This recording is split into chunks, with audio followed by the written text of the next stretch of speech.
Hello, je suis Adriana, rédactrice web SEO et copywriter depuis 2018. J'ai créé mon entreprise La Plume d'Adriana en 2021. Au quotidien, je développe la communication digitale des entreprises que j'accompagne avec le savoir et le savoir-faire qu'imposent les moteurs de recherche sur le web pour faire la différence. Plumania aborde l'entrepreneuriat avec une vision à 360 degrés. Vous souhaitez inspirer votre business pour développer ou affiner votre stratégie en entreprise? Seul ou en compagnie d'entrepreneurs inspirants, je vous fournis les clés pour écouter vos ambitions. Les épisodes répondent à des problématiques ciblées avec des solutions efficaces pour une mise en place rapide dans votre business. À présent, prenez place et let's go pour le démarrage de ce nouvel épisode. Enjoy! Hello Olivier, comment vas-tu?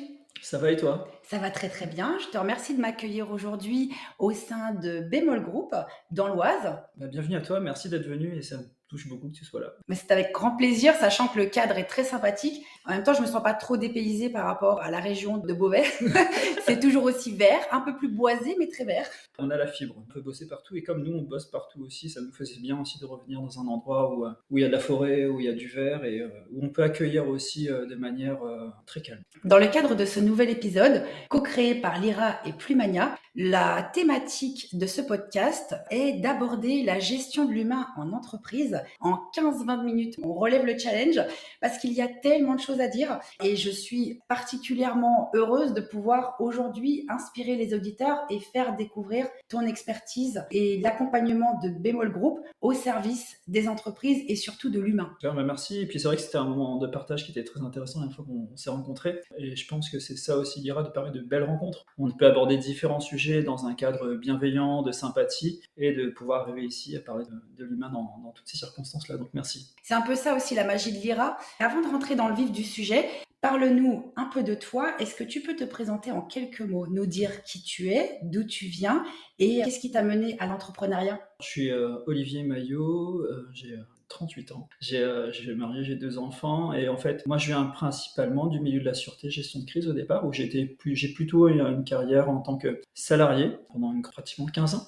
Et j'ai été dans les institutions à différents niveaux, j'ai évolué aussi dans le secteur privé, des fonctions plutôt managériales et de direction. Et puis à un moment donné, je me suis dit comment je pourrais encore mieux aider les gens. Nous, notre job chez Bémol Group, c'est d'accompagner les personnes, c'est d'aider les gens. Et pour ce faire, je me suis dit autant monter une structure qui nous correspondent. Quand je dis nous, parce qu'on a monté ça à deux avec mon associé. Et mon associé, c'est mon épouse aussi, donc on est associés dans la vie, associés dans les affaires. Et depuis maintenant pratiquement 4 ans, on accompagne les entreprises, les organisations, les particuliers sur tout ce qui touche à l'humain. Et on a 3 cœurs de métier principaux: la formation, l'accompagnement des managers, des directeurs, et aussi la partie accompagnement post-crise, parce que la spécificité de Bémol Group, c'est de se dire que quand dans les entreprises ou dans les organisations on vit une situation difficile, on est le partenaire pour les guider à travers des formations sur la conflictualité, sur l'agressivité, sur la gestion des situations de crise, tout ce qui touche à la crise relationnelle, pour faire en sorte qu'ils ont les moyens efficaces pour pouvoir y répondre et surtout qu'ils puissent avoir des clés qui fonctionnent sur le terrain. Et je pense que la plus-value qu'on a aujourd'hui, c'est vraiment de se dire que quand on arrive et quand on intervient sur une situation difficile, ce qu'on propose, c'est issu du terrain et ça fonctionne sur le terrain et ça permet aux personnes, en tout cas c'est eux qui nous le disent, c'est nos clients qui nous le disent, c'est qu'à la fin ils sortent plus confiants, plus sécures et ils ont des outils qui fonctionnent. La manière dont on aborde les choses chez Bémol, c'est que tous nos intervenants, on a un parcours déjà très opérationnel. Donc on a tous été sur le terrain. Par exemple, on fait des formations sur la conflictualité, sur la gestion des conflits, gestion de l'agressivité. On a nous-mêmes été confrontés à ces thématiques-là. Donc on est parti de un cas essentiel qui était qu'est-ce que demande le terrain, qu'est-ce que demande l'opérationnalité, qu'est-ce que vivent les collègues dans les entreprises, et quand on l'a vécu soi-même, c'est plus facile déjà à mettre des mots dessus. Mais l'expérience seule, ça ne suffit pas aussi à un moment donné. Il fallait trouver après un cadre académique, technique, pour pouvoir structurer et apporter de la connaissance et de la compétence à toutes les personnes qu'on accompagne. Et c'est de se dire, quand je suis face à un individu, comment celui-ci fonctionne? Quels sont les leviers que je dois mettre en place pour pouvoir résoudre la situation? Quand la personne me crie dessus, c'est le pourquoi il me crie dessus. Donc ça, c'est l'élément causal. Mais c'est après comment je fais pour revenir sur une situation apaisante, pour revenir sur une situation plus confortable et surtout comment j'arrive à dénouer la situation. Parce que le plus souvent, c'est ça. On va être dans un environnement où on va favoriser plein d'outils, mais quelle est la stratégie que je vais avoir en face de moi? Qu'est-ce que je vais mettre en place pour faire en sorte d'atteindre mon objectif? Et quel est l'objectif que j'ai fixé? Quand on fait les formations et quand on intervient dans ces domaines-là, c'est ce qu'on demande. C'est 1, quel est le point? 2, Comment on arrive à ce point? Et 3, qu'est-ce qui va me permettre d'y arriver? De ce que tu nous évoques, j'ai le sentiment aussi que c'est savoir donner également les moyens de s'accorder une pause entre guillemets quand on vit une situation de crise au travail où on sent qu'on perd pied par rapport à une situation professionnelle conflictuelle. En gros, ça me fait presque penser à la technique du pas de côté. Oui, tu peux faire ton pas de côté, puisque même on peut se mettre en méta, donc dire un peu au-dessus, comme si tu te voyais au-dessus de la situation, ou aussi en spectateur. Ça va dépendre des théories qu'on va avoir. Mais l'idée, c'est ça. Et pour faire ce pas de côté-là, c'est important d'avoir des outils pour t'aider. On met un petit pas de côté, qu'est-ce qu'on attend, qu'est-ce qui est demandé, comment on gère ses émotions. Et ça, c'est ce qui va se reproduire dans une situation difficile. Ça peut être aussi tout simplement à la maison, ça arrive jamais ça, mais quand imaginons qu'on se prend un peu la tête avec son mari, son épouse, avec ses enfants, ce pas de côté-là devient difficile parce qu'on est chargé émotionnellement. Oui. Et comprendre cette charge émotionnelle, comprendre que c'est naturel d'avoir des émotions, déjà ça rappelle qu'on est vivant. Ça rappelle aussi l'humilité, de se dire on peut avoir les meilleurs outils, mais on reste humain. Et que c'est dans ces moments-là qu'il faut revenir sur l'essentiel, c'est qu'est-ce que j'attends de la situation. Tout à fait. Et peut-être se désimpliquer, entre guillemets, du problème à l'instant présent, de manière à pouvoir mieux s'immerger ensuite. Oui. Quand je suis en train d'échanger, peut-être avec un de mes clients, usagers, est-ce qu'un administré, que la personne est en train de me crier dessus parce qu'il se passe quelque chose d'inconfortable pour lui, on est d'accord que ça ne justifie pas, quelle que soit la situation qu'il vit, ça ne justifie pas des insultes, des menaces ou autre chose. Mais là, si on reste là-dessus, on est sur les éléments de forme. Si on veut atteindre l'élément de fond, il faudra dépasser ça et se dire, OK, il me dit ça, j'ai compris c'est quoi le mécanisme. Par contre, moi, ce qui m'intéresse maintenant, c'est qu'est-ce qui l'a conduit à ça? Non pas d'un point de vue très thérapeutique, mais plutôt d'un point de vue très opérationnel. Quand il arrive ici, s'il me gueule dessus, ça c'est le premier point. Le deuxième point, c'est qu'est-ce qui va m'amener derrière? Comment moi je peux résoudre ça? Et c'est un peu pareil à la maison. S'il y a eu un manque de respect, s'il y a eu un élément déviant, s'il y a eu une petite phrase qui m'a un peu touché, je vais rester sur l'élément de forme. Mais pourquoi on parle de ça à ce moment-là? C'est là-dessus qu'il faudrait revenir. Et pour pouvoir faire ce pas de côté-là, ça nécessite de bien comprendre comment on fonctionne, ça nécessite de mieux se connaître, mais surtout, ça nécessite d'avoir aussi des outils pour pouvoir réguler son intérieur, réguler ses émotions. Et une fois qu'on a régulé tout ça, on fixe l'objectif. Qu'est-ce qu'on attend? Qu'est-ce qu'on veut faire? Et comment on le fait maintenant pour le mettre en place? Dans ce contexte, l'objectif serait donc de pouvoir trouver la cause du problème, de se diriger ou de faire émerger le lien de causalité pour pouvoir arriver à un résultat positif. Oui, alors on pourrait partir sur l'élément causal. L'élément causal, de toute façon, va être important parce que si la personne vient, imaginons que le service qu'on lui a vendu n'est pas opérant. Ça, c'est l'élément causal. C'est pourquoi la personne vient. Si je ne reviens pas là-dessus à un moment donné, c'est que je vais à l'encontre de ce que lui veut. Donc si je peux répondre par autre chose, mais lui, il est venu pour ça. Et ça, c'est l'élément de base, c'est pourquoi la personne vient pour me parler de ça. Peut-être que si je rentre par cette porte-là, sur ce que lui sait déjà, sur ce que lui veut faire, ce sera plus facile pour créer une ouverture. Une fois que j'ai créé cette ouverture-là, c'est comment je vais le guider vers la solution qui est la plus opportune. Parce que l'expert, c'est le professionnel qui est en face. Le client, lui, sait ce qu'il veut, mais il ne sait pas forcément qu'il y a d'autres solutions, qu'il y a peut-être des contraintes auxquelles il n'y avait pas pensé, qu'il y a aussi une législation, et que dans ce cadre-là, c'est le rôle du professionnel de le reguider vers ça. C'est facile de le dire quand on est autour d'un micro, quand on est dans une salle qui est plutôt confortable, quand on est face à une personne qui est véhémente ou qui est dans une situation émotionnellement chargée, ça va être compliqué de revenir là-dessus. C'est pour ça que c'est important d'avoir un référentiel. Nous, quand on intervient auprès de nos clients, et on leur remercie pour leur confiance, c'est de se dire quand ils vont intervenir chez la personne, on a mis en place un référentiel. Ce référentiel, c'est le PAR. On va travailler sur la posture, sur les phases d'analyse, sur comment recadrer, comment reformuler efficacement, comment orienter vers une solution. Mais pour pouvoir mettre tout ça en place, on revient sur, certes, l'élément causal, comme tu le disais juste avant, et après, un certain nombre d'éléments qui vont conduire progressivement vers une issue positive de la situation. Je pense que quand on veut aborder une crise relationnelle, c'est pareil. Il faut d'abord commencer sur quel est mon niveau de connaissance actuel, quel est mon niveau de compétence, comment je vais pouvoir mettre en œuvre ce que j'ai appris pendant une formation. On a un petit exercice qu'on propose aux participants de mettre ça en place avec leurs enfants. Pour ceux qui ont des enfants, pour ceux qui n'ont pas d'enfants, c'est avec leur entourage proche. Et c'est des petits jeux sympas, pratiques, vie quotidienne, faciles à mettre en place, qui fait que au-delà de la formation, On vient intégrer en fait les éléments qu'on aborde dans la vie quotidienne. Et si je sais les intégrer dans la vie quotidienne, ça veut dire que je pourrai plus facilement les restituer dans une situation à forte charge émotionnelle. On fait des groupes d'analyse de la pratique. Donc en fait, on est très impliqué. Au-delà d'un client, c'est un vrai partenaire pour nous. Et quand on travaille avec eux, on est vraiment main dans la main. Bien souvent, quand nos interlocuteurs privilégiés, ce sont les services des ressources humaines, quand on les a au téléphone, ils ont aussi un enjeu. C'est que les clients et que les collègues et que tout le monde se sente bien. Notre job à nous, c'est de faire en sorte qu'ils se sentent bien. Sur la base de tout ce que tu viens de nous partager, j'ai 2 mots qui me traversent l'esprit. Ce sont la bienveillance et l'humilité. Et c'est alors ces 2 mots qui sont importants pour nous, parce que dans les 3 pôles d'activité de Bémol, que ce soit avant la crise avec la formation, pendant avec l'accompagnement et après sur le post-crise, donc la mise en place de cellules thérapeutiques, je pense que si on n'est pas bienveillant envers les personnes, ça peut pas fonctionner. Parce que eux vivent des situations difficiles, eux sont en contact avec le public et que nous, on est un support pour eux. Et pour qu'ils puissent s'exprimer correctement, pour qu'ils puissent se livrer sur les événements sur lesquels ils interviennent. Je prenais cet exemple en formation il y a quelques semaines, quelques mois, là, on a intervenu dans une entreprise en post-crise, où un des collaborateurs a eu le bras fortement abîmé dans une manutention. On est intervenu non pas dans la formation, mais plutôt sur l'accompagnement des collaborateurs. Et ben là, c'est difficile aussi pour le manager qui est là de se dire comment je remobilise mon équipe, comment je fais en sorte que les gars repartent au travail sereinement, est-ce qu'ils se sentent bien, qu'ils se sentent accompagnés. Mais le manager a besoin d'être accompagné aussi. C'est exactement ce que j'étais en train de me dire, qu'avant de pouvoir rassurer, il faut déjà être soi-même rassuré. C'est ça. Et savoir s'auto-rassurer, entre guillemets, parce que le manager a une posture qui fait que c'est l'image de sa hiérarchie, entre guillemets, le modèle à suivre, j'ai presque envie de dire.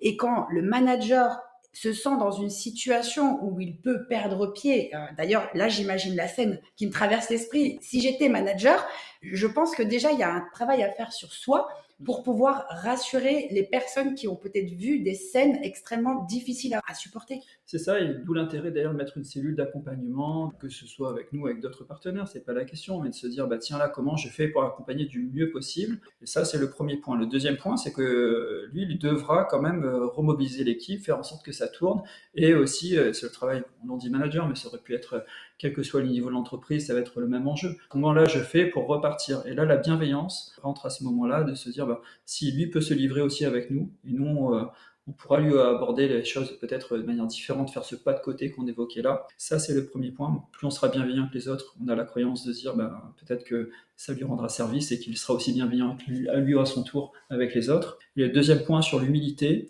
c'est que tout est difficile. On intervient dans des cadres difficiles.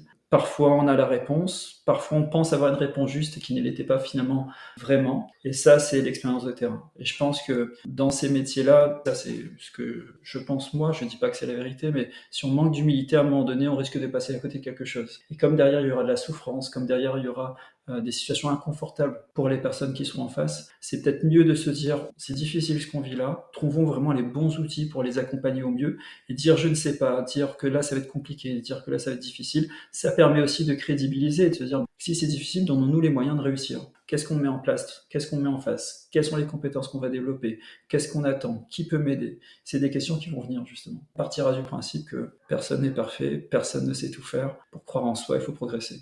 Heureusement que personne n'est parfait d'ailleurs, sinon le monde serait d'un ennui. Ben oui, et puis nous on est très loin de la perfection. Et après, je pense que c'est le cas de tout le monde et c'est ok par rapport au fait que nous sommes tous différents. Nous avons nos degrés de complémentarité les uns avec les autres et c'est là où l'humain prend tout son sens. Pour qu'une entreprise puisse avancer sereinement, il est capital, je pense, que l'humain se sente bien au sein de l'organisation. Bien sûr, c'est central. C'est difficile de gérer l'humain. Oui, on est tous différents. C'est très difficile, c'est pour ça qu'il faut le comprendre. Et les professionnels, ils savent bien faire leur métier, ils sont bons dans ce qu'ils font, sinon ils feront plus ce métier-là. Donc ils savent ce qu'ils font, ils savent comment ils le font. Nous, notre job à nous, c'est que maintenant, quand il y a un peu de brouillard autour, on met un peu d'éclaircies, on débroussaille un peu la route où c'était un petit peu compliqué, pour faire en sorte que ce soit plus simple pour eux. Pour les auditeurs qui nous écoutent, quel est le moyen de pouvoir te contacter? En tout cas, contacter Bémol Group. Sur LinkedIn, c'est Olivier Maillot, et puis sinon, on fait un gros travail sur les réseaux sociaux, donc on devrait être de plus en plus présent. Sinon, vous tapez Bémol, donc c'est BEMMOL, groupe sans E, et on sera ravis de vous accompagner. Ou en tout cas, vous écouter ou vous rencontrer. Pour revenir au programme LIRA, qu'est-ce que LIRA représente pour toi? Alors l'IRA, pour moi, c'est déjà des gens sympas. Ah, je partage totalement ton opinion. Et j'étais assez content enfin pour pas dire très content quand on m'a proposé de participer à ce projet parce que on parlait de bienveillance tout à l'heure, je pense que il y a une vraie bienveillance. Et une Euh, synergie. ouais, et tout le monde est content d'être là. On a une vraie dynamique autour de l'entrepreneuriat, de l'accompagnement avec des valeurs qui sont fortes. Donc ça, pour moi, l'IRA, c'était important. Il y a vraiment une dimension, bah tiens, on prend un café, ou ça permet déjà de faire du tissage interne. Donc ça, c'est ce qui est propre à chaque réseau. Mais au-delà de ça, il y a quand même une vraie envie de passer des moments sympas. Après toutes ces informations que tu nous transmets, quel serait le conseil que tu donnerais à une personne qui souhaite se lancer dans l'entrepreneuriat ou développer son activité? C'est faire ce qu'on aime et faire un truc qui te permettra de te lever plus vite le matin. Et je pense que c'est encore plus vrai quand tu es entrepreneur parce que si tu fais quelque chose pour de l'argent, en tout cas moi c'est pas mon leitmotiv, il faut de l'argent comme dans toute structure, mais ce qui me fait lever plus vite le matin, c'est le fait d'aller aider les autres, le fait de passer des bons moments en formation, de pouvoir progresser chaque jour avec le groupe qu'on va avoir en face, parce que nous on est formateurs, on accompagne, mais les collègues qu'on a en face, ils nous challenge, ils nous font avancer, ils nous font découvrir plein de choses. Donc ça c'est chouette, enfin en tout cas de ma toute petite expérience de 4-5 ans là. Petite, modeste, hein. Alors en plus, j'ai oublié de préciser la modestie. Je suis pas sûr que ça marche pour de vrai. Les gens qui me connaissent vraiment disent Olivier, modeste, je sais pas. Bienveillant, oui, humble, oui, modeste, je sais pas trop. Mais de se dire, bah tiens là, il faut faire un truc qu'on aime. Puis nous, on a eu l'avantage d'entreprendre en couple. Du Ça, coup, c'est bah, important, hein. Je me permets parce que c'est vrai, quand il y a, on va dire, un entrepreneur ou une entrepreneuse qui se lance, créateur d'entreprise ou repreneur d'entreprise, et que le conjoint ou la conjointe est salarié, ça, il arrive fréquemment qu'un écart se creuse par rapport au fait que l'un des deux se lève le matin, va travailler pour son employeur, et l'autre travaille pour lui ou pour elle. Travailler pour soi, ça demande plus de temps, plus d'investissement. On se réveille business, on passe la journée business, et même quand on se dit qu'on va déconnecter, on a souvent des moments qui nous ramènent au business. quand nous, on entrepris en couple, c'est sûr que c'est une pression maximale pour plein d'autres choses. Ouais, Mais, c'est décuplé, c'est doublé pour le coup. mais c'est une bonne pression aussi parce que on travaille ensemble Oui. et nous, ça, c'est important dans la manière dont on travaille, dans la manière dont on aborde les choses, de construire quelque chose de plus grand que nous aussi, qu'on pourra peut-être transmettre nos valeurs de manière un peu différente. Et surtout de comprendre quand on se lève le matin, je me lève vers 5 heures, on continue Ah, à tu m'as bosser. battu. Ah, bon, pour le coup, moi, c'est 6 heures et je trouve que c'est tôt. Bah, on fait la compète. Allez, Ah, vas-y. allez. De se dire, bah, tiens, tu te lèves tôt, tu vas te coucher tard toute la journée. Et après, il faut trouver, par contre, et je me plains pas, au contraire, parce que moi, c'est vraiment quelque chose qui me drive de bosser, de pouvoir peut-être changer un tout petit peu la vie des autres à un moment donné dans leur courant professionnel. Et de se dire, bah, tiens, là, si tu bosses autant toute la journée, on parle un peu de ça en off aussi, mais tout le temps, tu bosses comme ça, il faut qu'à un moment donné aussi, tu aies des bouffées d'oxygène. Et pour s'en donner les moyens, bah, il faut avoir le courage de ses ambitions, d'aller chercher toujours plus loin, de toujours progresser et d'être ultra déterminé. Parce que c'est dur, ce serait de mentir de dire que c'est facile, c'est dur de trouver des clients, c'est dur d'avancer, mais c'est tellement gratifiant de pouvoir aider les gens, de pouvoir peut-être mettre un peu de lumière, un peu de soleil dans la vie de quelqu'un aujourd'hui. Le conseil, c'est vraiment faire un truc qui te plaît, qui te permet de te lever plus vite le matin. Une fois que tu as trouvé c'était quoi, il faut bosser, et bosser fort, Il n'y plus a pas de fort, secret. plus fort, plus vite, chercher à toucher du doigt l'excellence dans ce qu'on fait.